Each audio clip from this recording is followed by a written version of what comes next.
El perdón. Introducción. Escrito por Luciano de Amaral. En las Escrituras encontramos varias veces referencias al perdón. Dios nos muestra que siempre desea perdonar nuestras faltas, nuestros pecados, y por otra parte, nos exhorta a perdonar al prójimo y a nosotros mismos.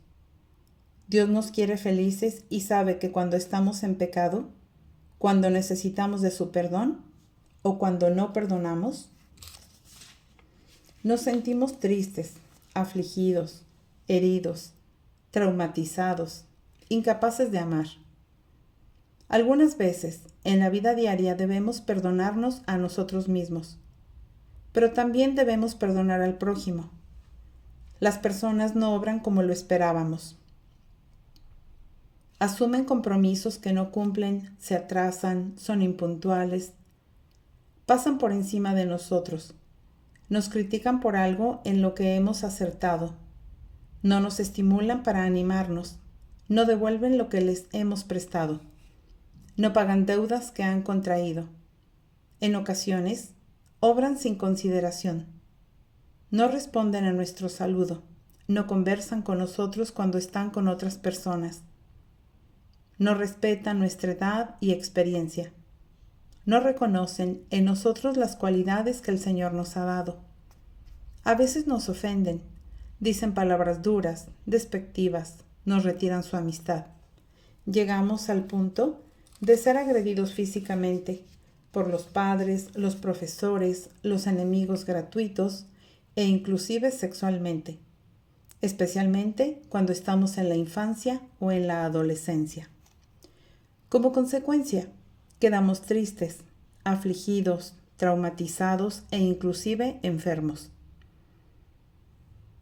Para salir de esta situación, para ser sanados y liberados, debemos perdonar a aquellos que han obrado en desacuerdo con lo que esperábamos, que no tuvieron consideración para con nosotros, que nos han ofendido o que nos han agredido. Perdonar es disculpar completamente, no volver a recordar la culpa, la ofensa o la deuda. Cuando somos perdonados por Dios o cuando perdonamos por el amor que Dios infunde en nuestro corazón, la tristeza cede su lugar a la alegría, el dolor se desvanece, la herida queda cicatrizada, el trauma desaparece y quedamos sanados y liberados. La curación. El ser humano es un ser que posee cuerpo, mente, parte psíquica y espíritu, y esos tres aspectos están entrelazados, de modo que cuando una de estas partes no está bien, como consecuencia, las otras quedan afectadas. Por ejemplo, si una persona tiene su cuerpo afectado por el cáncer o cualquier otra enfermedad, su parte psíquica podrá quedar también afectada, ya sea por la preocupación con relación al futuro, ya sea por sentirse una carga para aquellos que la cuidan, y si no es fuerte en la fe, podrá comenzar a resentirse contra Dios, que ha permitido que ella sea afectada por ese mal, y entonces se perjudicará espiritualmente. En otro caso, por ejemplo, una persona es despedida del empleo y se siente mal psicológicamente. Al vivir este drama, su presión arterial podrá elevarse, es decir, su cuerpo llegará a ser también afectado. Podrá sentirse rechazada por los hermanos y también por Dios. Finalmente, una persona quebranta el séptimo mandamiento de la ley de Dios, no hurtar, queda en pecado, es decir, afectada en su parte espiritual.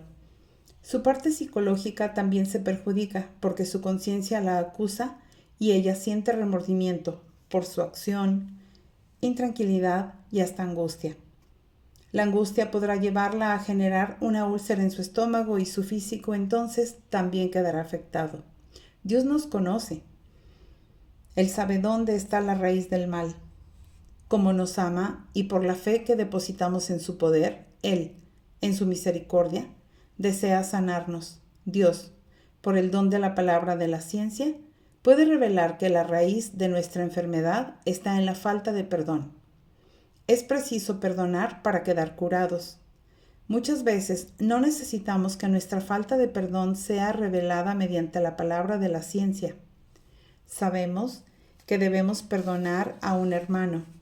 Tenemos la certeza de esa situación, pero no lo hacemos porque humanamente no lo logramos. Sin embargo, con la gracia de Dios podremos hacerlo. La falta de perdón es un pecado porque Dios nos manda perdonar siempre y en todas las circunstancias. Pedro preguntó a Jesús: Señor, ¿cuántas veces tengo que perdonar las ofensas que me haga mi hermano? ¿Hasta 7 veces? Jesús le dice: no te digo hasta 7 veces, sino hasta 70 veces 7. Esto lo encuentras en la Biblia en Mateo 18, del 21 al 22. 70 veces 7 significa perdonar siempre. Al desobedecer a Dios por no perdonar, estamos cometiendo un pecado y seguiremos enfermos. Cuando le obedecemos perdonando y a continuación confesamos sacramentalmente nuestro pecado de falta de perdón, quedamos curados espiritual, física y psicológicamente. La liberación. Cuando se habla de liberación, muchas personas piensan en la expulsión de los demonios mediante el exorcismo. En realidad, la liberación tiene un sentido mucho más amplio. Ella puede significar la terminación de la acción de los demonios, el final de los miedos o temores, el alejamiento de un vicio, la decisión de no vivir nunca más en una situación de pecado, entre otros. La falta de perdón abre una brecha a través de la cual el enemigo viene a actuar sobre nosotros. El miedo nos deprime y nos quita la alegría de vivir. Los vicios son malos hábitos que nos impiden vivir cristianamente. El enemigo actúa sobre nosotros mediante la tentación, la oposición y la esclavitud. La tentación tiene como finalidad apartar al ser humano de Dios. Adán y Eva, nuestros primeros padres, fueron tentados por el enemigo que tenía la forma de serpiente y entonces cometieron el pecado original. Job fue tentado para que se rebelara contra Dios, pero no se entregó y se fortaleció en la fe. Jesucristo, al comenzar su vida pública, fue tentado por el demonio. Este quería que Jesús usara su poder, no para provecho de los seres humanos, sino en provecho propio. Está claro que Jesús, siendo Dios, no cayó en la tentación. Se verifica, entonces, que la tentación en sí no es pecado. Jesús fue tentado y nunca pecó. El pecado consiste en caer en la tentación. Tener la tentación no es pecado. El pecado es caer en la tentación. Jesús nos advierte acerca de la tentación. Dirigiéndose a Pedro, dice: Simón, Simón, mira que Satanás ha pedido permiso para sacudirlos a ustedes como se hace con el trigo. Pero yo he rogado por ti para que tu fe no se venga abajo.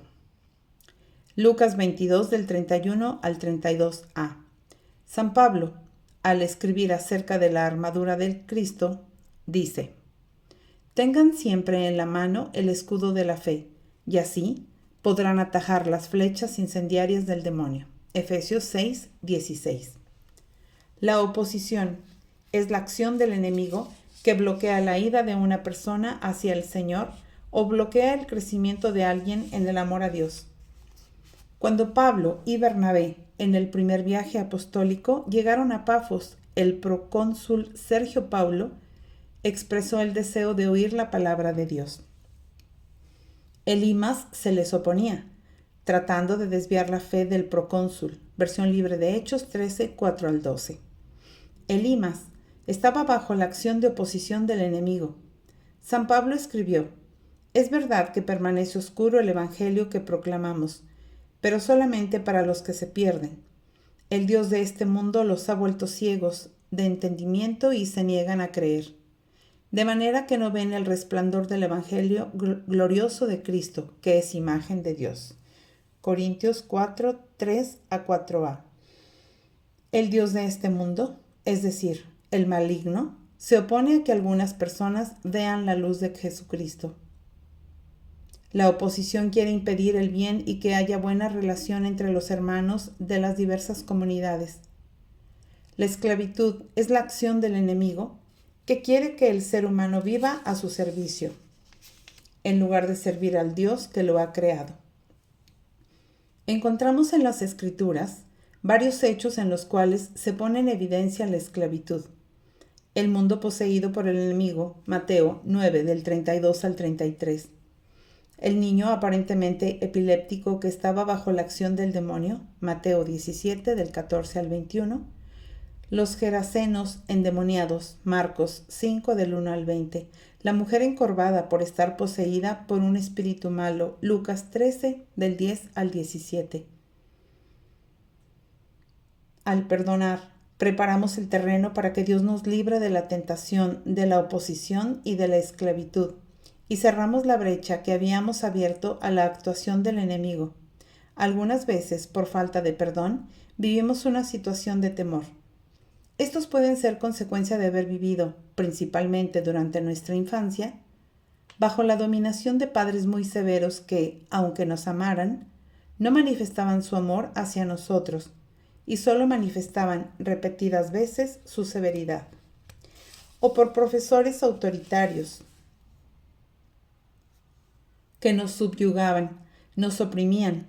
Al perdonar a nuestros padres, a nuestros profesores o a otras personas que nos han hecho sufrir, dejamos de sentirnos amedrentados y experimentamos una sensación de libertad propia de los hijos de Dios, amados por ese Padre maravilloso.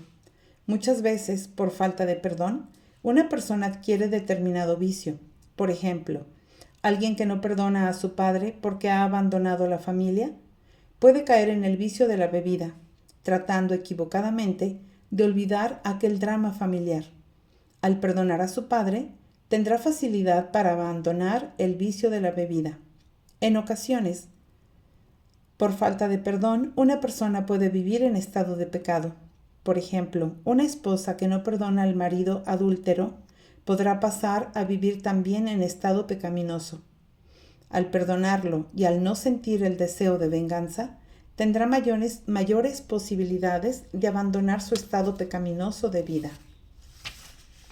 El perdón libera a las personas de la acción del enemigo, del miedo, de la esclavitud, de un vicio y de la vida pecaminosa.